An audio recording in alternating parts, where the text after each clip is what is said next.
My friends, what happened in the last days of June in the Strait of Hormuz was not a diplomatic incident. It was a real-time autopsy of strategic failure. In just 90 minutes, the military backbone of the Islamic Revolutionary Guard, which claimed to be untouchable, the armed wing that promised to shut down the world, was simply wiped off the map. Radar, communication nodes, drone platforms, air defense infrastructure, mining networks, 10 critical targets turned to dust.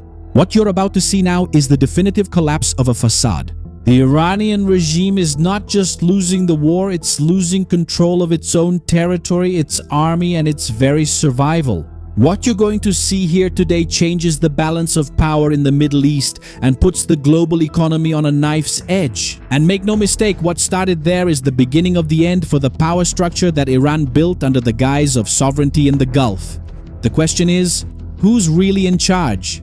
Or did the system shake so badly that the structure broke apart? Today we're going to dissect this operation, understand the inner workings of the Hormuz Mafia, and reveal why the Iranian generals are desperate. But before that, subscribe to the channel, turn on the notification bell, and leave your like on the video because it takes a lot of work to make it. We need to rewind now 96 hours back because the sequence matters and it gives us the exact context of the Iranian failure. And because the United States is light years ahead of the Revolutionary Guard.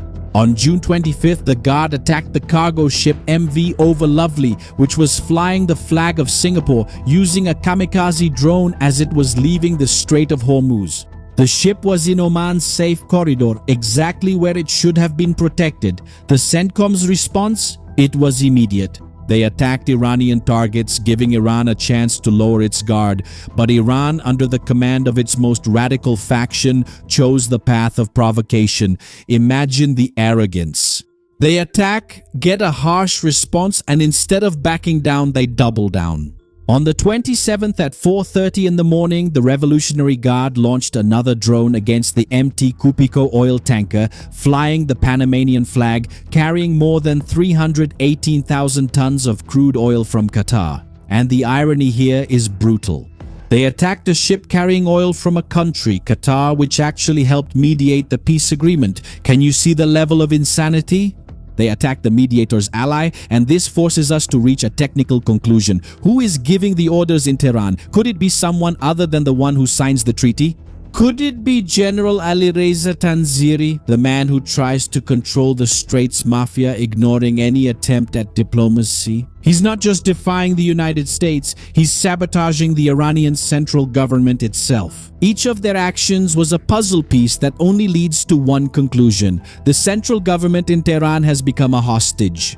When they declare sovereignty over an international channel in the middle of negotiations, it's not strength, it's desperation. It's proof that the faction of generals who hide behind fishing boats loaded with mines is trying to force the regime into a war that Tehran knows it cannot win. They're gambling with the country's future to protect their own personal vault. It's as if, instead of an army, we're dealing with a criminal organization that's fighting among themselves over who gets the biggest share of the tax collected from the oil tankers. And the central government, well, pretends not to know. While the world watches the disaster, Iran spends its resources trying to hide the obvious. And to understand the magnitude of the shock, we need to look at the technology. The F-35, the spearhead of the Air Force and Navy, was the first to enter the scene. Forget what you've seen in movies. Reality is invisible. The F-35's sensor fusion technology doesn't just see the target. It integrates satellite data and ground intelligence, creating an image that the enemy doesn't even process or notice. While the Iranian operators on Qeshm and Siri Islands were searching for signals in the air, the F-35 had already locked onto their system. It's as if a ghost is painting the target before the enemy even draws their weapon. Imagine the F-35 walking down the hallway of a house where the security system is advanced, but it has the ability to paint the camera lenses before being detected. Against radar in Qeshm, the F-35's job is simple: find, lock on, and finish before the image of the threat even appears on the operator's screen. And right behind, the F-16, the Adweezas. These are the door kickers. Their mission is brutal: to hunt down radars. The harm missile fired by them doesn't miss. It locks onto the electromagnetic signature of the enemy radar and rides the signal all the way to the antenna if the Iranian operator turns the radar on. He signs his own death sentence. The message sent by the United States was clear: if you turn it on, you get shot down. And this isn't just technology, it's a paradigm shift. In the past, you needed dozens of planes to neutralize an anti-aircraft battery. Today, a single F-35 can coordinate the destruction of an entire network without firing a shot at personnel, just by forcing the system to shut down, or even self-destruct out of fear of its own mission. It's the suppression of air defense in its purest form. They know the terrain, they know the nighttime target, and they know how to take down these threats. It's the door kickers who are responsible for ensuring that every subsequent platform operates with complete freedom. The enemy isn't fighting against planes, they're fighting against the very physics of modern warfare. If you turn on the radar, you die. That's the golden rule of the wide wizards, and they apply it as if they were cleaning a living room. In the theater of operations, the F-15E Strike Eagle comes in with 10 tons of precision munitions. It's the hammer. The upgrade to the GBU-72 is the game changer here. In a scenario where the pilot needs to react to a threat, keeping the laser fixed on the target is a luxury. The GBU-72 uses GPS. You can mark the spot, release the payload, and the system guides the bomb to the exact location. It's technology that doesn't allow for mistakes. Meanwhile, Iran uses cheap Shahed drones, costing around $20,000 disposable and more dangerous. In swarms and with brutal asymmetry, American intelligence has mapped every cave, every coral, every oil well where these generals hide their weapons. Imagine that. Instead of fishing for catfish on the shores of the strait, American intelligence fishes out fast attack boats and hidden drones. They know where General Tanziri sleeps. Structural vulnerability is no longer just about radar, it's the address of the MAF chiefs. If the central government can't control these generals, the American alternative is simple: send the location of where these men sleep directly to their desk. The use of advanced drones with AI like Shield AI, Expat, a swarm that speaks the same language, combining images and eliminating targets before they're even detected. This is networked warfare, and the Revolutionary Guard is still fighting with smoke signals. They try to contain the sea, but the sea belongs to the United States sensor network.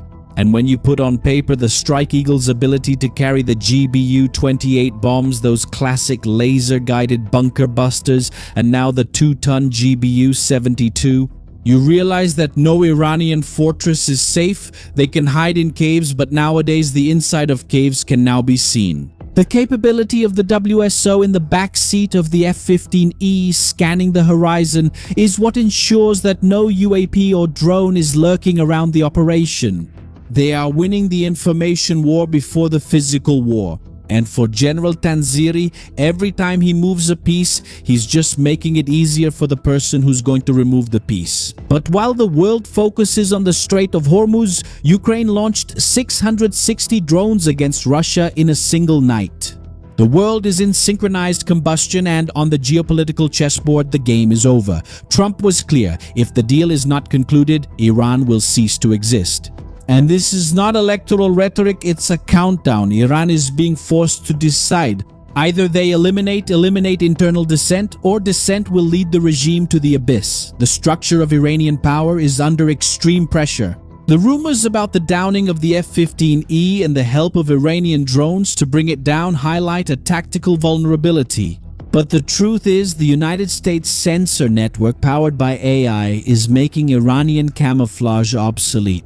When a fishing boat's radar hides 12 naval mines, they're no longer fishermen. It's a legitimate military target. And the rules of engagement have changed. The F-35 and the F-16CJ and CJS don't ask questions, they neutralize. The Kremlin is watching, China is watching, and the Iranian generals are starting to realize that the protection they thought they had has disappeared. Russia, with its problems in Ukraine, can't save Iran now, and Iran, with its economy being drained by sanctions, can't save its generals. The metaphor here is clear, my friends. The Hormuz Mafia tried to close the sea, but they forgot that the United States holds the keys to their infrastructure. When the intelligence of a superpower decides that you are no longer allowed to exist on the map, the time for negotiation is over.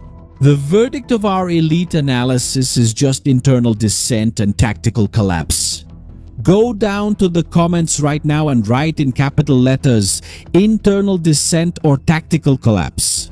I want to see if you're an elite analyst or a RM care analyst. The Iranian command is broken, the oil mafia has lost the ability to hide its assets, and my friends, the Iranian political system is entering a breaking point. The question isn't whether the system will fall, but who will be left when the dust settles. The present is the result of accumulated processes, and what we see in Iran is the final erosion of the system, which stopped sustaining itself through politics and started sustaining itself through extortion. When extortion meets the invisibility of the F-35, the result is what we saw: 10 targets deleted in 90 minutes. The world is changing, the standards are changing, and what happens in Tehran or Hormuz today reverberates in the energy prices you pay tomorrow. This is not just a war report, it's a communication map of how the world is being reconfigured. Watch the next 30 days. That's where history will be written, but pay attention, you have a brutal message, but it remains invisible. The problem isn't your talent, it's the lack of a lethal method. While you fight for attention and get desperate seeing irrelevant people and content with nothing to offer getting space, I built an audacity of over 50 million views every month on my network. And most importantly, all of this is monetized in dollars. We're talking about a market that pays 5 times more than the real, which means your effort can yield 10, 50, or even 100 times more than what you earn today. The internet doesn't crown those with a diploma, it rewards those who master the narrative. July 12th, in Curitiba, I'm going to open up the black box of this method in an in-person immersion limited to just 10 people. I'm going to show you the exact anatomy of how I turn ideas into decrees that the public can't ignore, generating revenue in strong currency. This isn't a motivational talk, it's pure hands-on practice in a professional studio with my team, a script built for maximum retention and the unshakable foundation of your authority. And if you want to leave amateurism behind and start earning in dollars, this immersion is your turning point. Face to face with me here in my studio, where I'll pass directly on to you what I've built and what I know. I'm not gonna send you to watch little videos or keep theorizing about something. No, I'm gonna give you the raw reality of what works and what doesn't, right here. QR code on the screen, in the first link of the pinned comment, and also in the description of this video. I'll be waiting for you here on July 12th. And for you who are tired of wasting time trying to find something cool, a nice series or a movie to watch with your family on the weekend, we've solved your problem. We created our channel with tips on series and movies with fantastic curation and most importantly, without any nonsense or whining. And if there's anything like that in the movie, we'll let you know. So the link is in the description, in the pinned comment, and in the card that will appear in your video. Now subscribe to the channel, turn on the notification bell and like the video because it takes a lot of work to shield your mind. I'm Shimon Oliveira and I'll see you in the next video. See you then.